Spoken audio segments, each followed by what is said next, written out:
All right, well, welcome, everybody, to the 2024 Old Trapper Mountain West Football Championship Game pregame press conference. We are live here on the Mountain West Network. I want to thank everybody who is tuning in at home and want to thank our good friends here in the media that have gathered for this event here today. If you can please silence your cell phones, I'll give you a moment here to do that for the duration of our press conference. We'd appreciate it.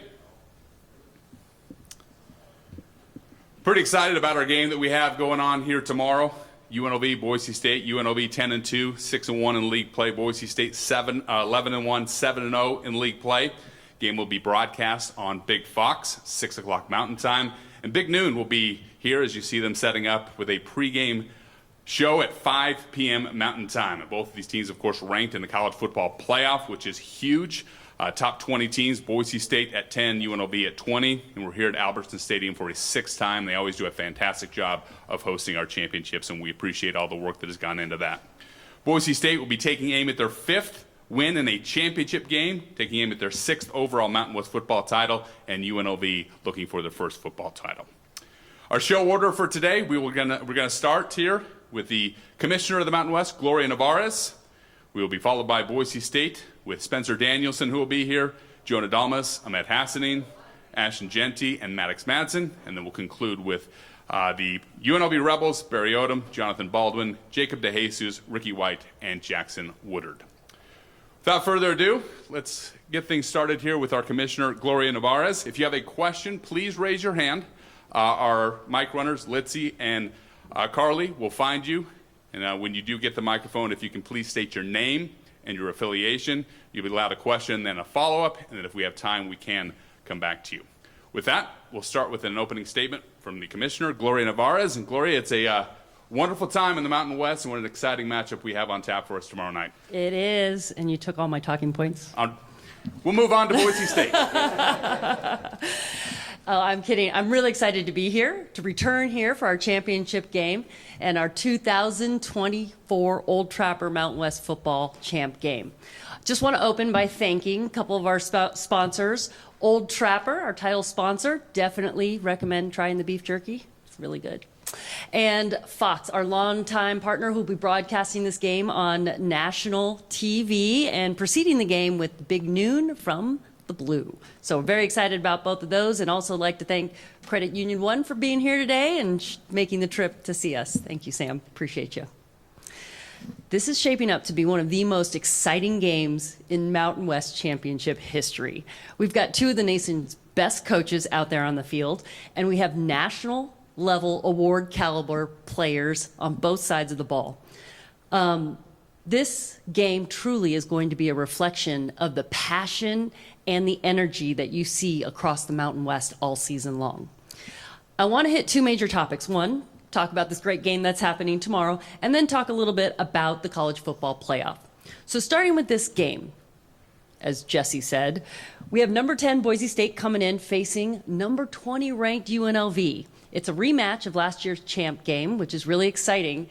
But also, one of these teams is going to be breaking a streak. Boise State has an 11-game home win streak, and UNLV has an 8-game road win streak. So it's really going to be exciting to watch this matchup.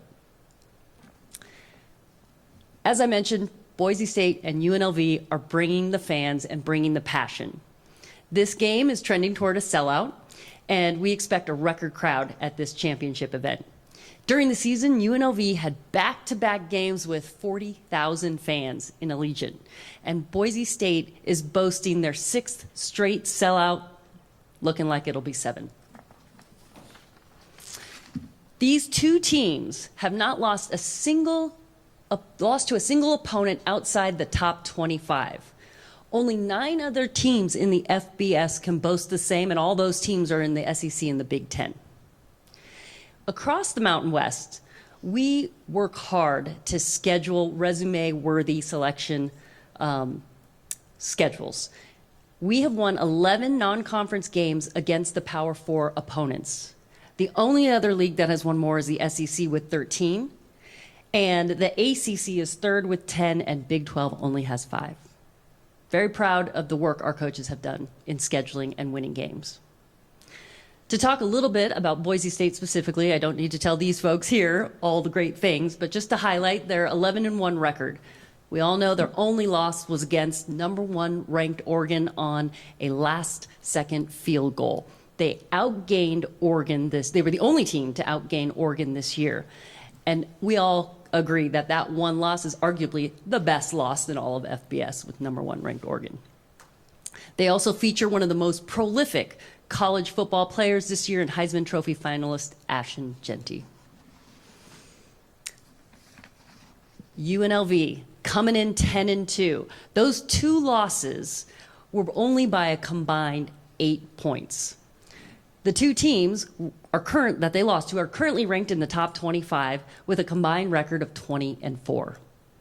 This year, a nod to scheduling, UNLV has faced Kansas, Syracuse, and Oregon State. They lost to Syracuse in overtime, and Syracuse ended their regular season by beating number 6 Miami. UNLV beat Kansas. Kansas ended their season by beating 3 straight top 25 Big 12 teams late in the season, including Colorado, BYU, and Iowa State, who is in the Big 12 champ game. UNLV is 2-0 against the Big 12 this year. Along with Notre Dame, UNLV is the only team with 3 non-conference road wins against Power 4 teams. So, couldn't be more excited for this matchup. In fact, this 2024 Old Trapper Mountain West football game will be historic. So I want to segue a little bit into the college football playoff. We have a pretty interesting and excellent history in postseason national championship football. We have always been among the elite college football conferences. When the BCS launched in 2004, Utah beat Pittsburgh in the Fiesta Bowl. In 2014, when the CFP launched, Boise State beat Arizona in a New Year's Six game, again in the Fiesta Bowl. And this year, we will have a team in the expanded football playoff, which is really, really exciting. Not only that, that team, whoever they are, deserves a bye.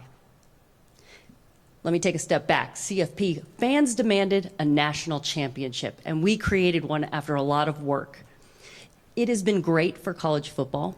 It has been great for all the student athletes across the 134 FBS programs, and has brought a heightened attention and excitement to the last few weeks of our conference play and all of our conference tournaments. One of the founding principles when we created the CFP was to retain relevance to the regular season play as well as conference championships, which is why we have the system we have today. The top 5 conference champions get automatic qualifications into the field. The other 7 teams are selected by the committee based on their body of work this season.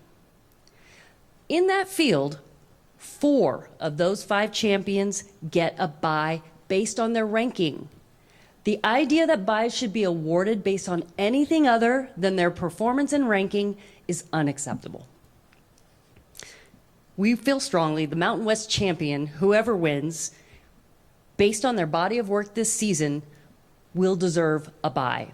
If Boise State wins, the committee has already acknowledged that they are a 4 seed, and they would have defeated a number 20 UNLV. And depending on what happens out there in other champ games, they could be a 3 seed. If UNLV wins, they would have defeated a number 10 ranked Boise State on the road.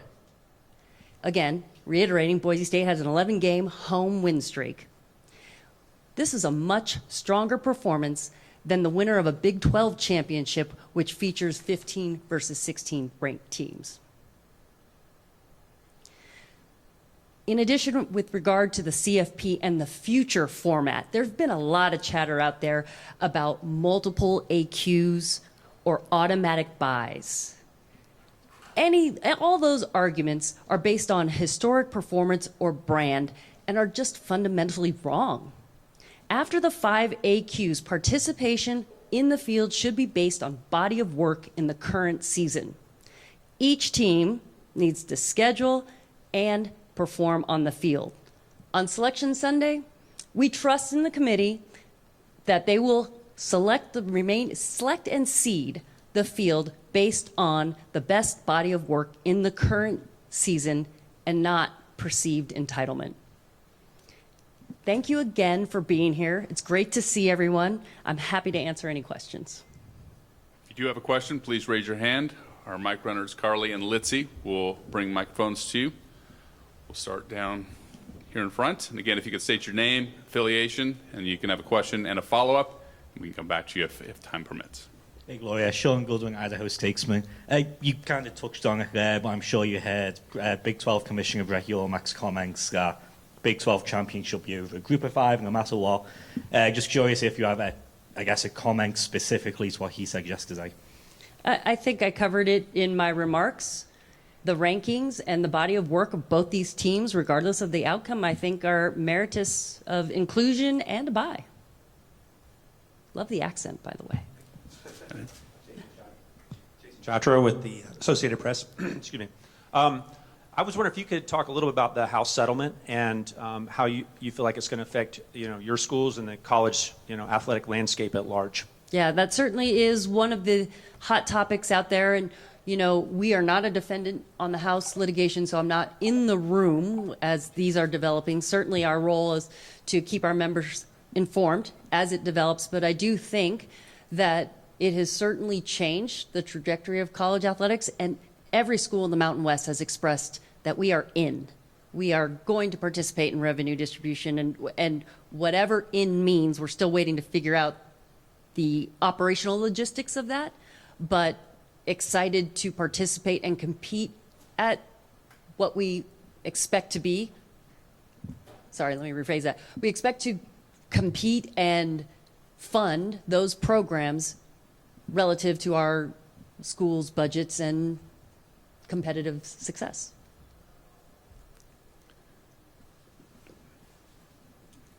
BJ Rains with Bronco Nation News. Gloria, Hi, BJ. How are you? Good. You can say this. It's fundamentally wrong and all this, but how confident in terms of the automatic qualifiers and seeding it? And you hear Brett Yormark's comments and things. I mean, how confident are you? I guess that moving forward, it will be what you're hoping it is, and not just lean more towards the Power Four. Here's the thing. We have an expanded national championship, which is great. It's created an excitement. It's created commissioners up in front of microphones talking about it, and that is good for the sport of football. Whatever the committee decides, half of us are going to be excited, half of us are going to be upset. But that's the way it breaks, and that's why March Madness is so great. And how confident am I it's going to break our way? This year I feel really confident because our teams are deserving. Will that happen next year, year after? No, there are going to be plenty of years I'm going to probably be on the other side of the decision. But I think that's the system we have. That's why I think it works, and that's why I think the committee is tasked with a really tough job. What do you think of the future of conference championship games? And obviously there's talk about if SMU were to lose and drop out, and people could say if Boise State, were to lose, why should they drop out, in terms of where they're already picked in the field at number 10. What do you make of the teams that not playing this weekend that could potentially jump teams that are, and just where the future of conference championship games goes from here? And I think that's a collective dynamic we have to analyze, and certainly in basketball the same question has been asked. But as I mentioned, one of the founding principles of the CFP was to maintain relevance of league play and conference champions. So I prefer that we continue those models. But if we don't, we all should not, or we all should continue to emphasize the relevance and participation in those games. In other words, we all should be in it, the game of having conference champions or not. Jay Tuss, KTVB. Hey. Gloria, you mentioned Ashton Jeanty a little bit earlier. Just curious what it's been like to have his impact in the conference this year, and just your thoughts on him in general. What a special player, one. Watching him is just amazing. And having such a high profile early on and maintaining it throughout the season, that too is also very special. A lot of times you see names start high and maybe disappear, or vice versa. They come to their own in the end of the season. He has just been a stalwart through the entire thing, and really has raised the profile of everything that is happening at Boise State and in the Mountain West. Just to follow up on that, to have him on national television, prime time tomorrow. How does that help the visibility of the Mountain West in terms of people wanting to watch it? And then do you think he should win the Heisman Trophy this year, for that matter? Of course, I absolutely think he should win the Heisman. And again, to your point, being on a national carrier like Fox, having that exposure, and being the championship game that folks are watching because of the impact on CFP selection is such an important part about having the expanded playoff. And we are very fortunate to have both teams in this game have a chance at getting in the field. Any further questions? Going once, going twice. All right. Thank you, Commissioner. Thank you. Appreciate your time. We're going to take a quick time out here on the Mountain West Network. When we come back, we'll be joined by the Boise State Broncos at 3 p.m. Mountain Time.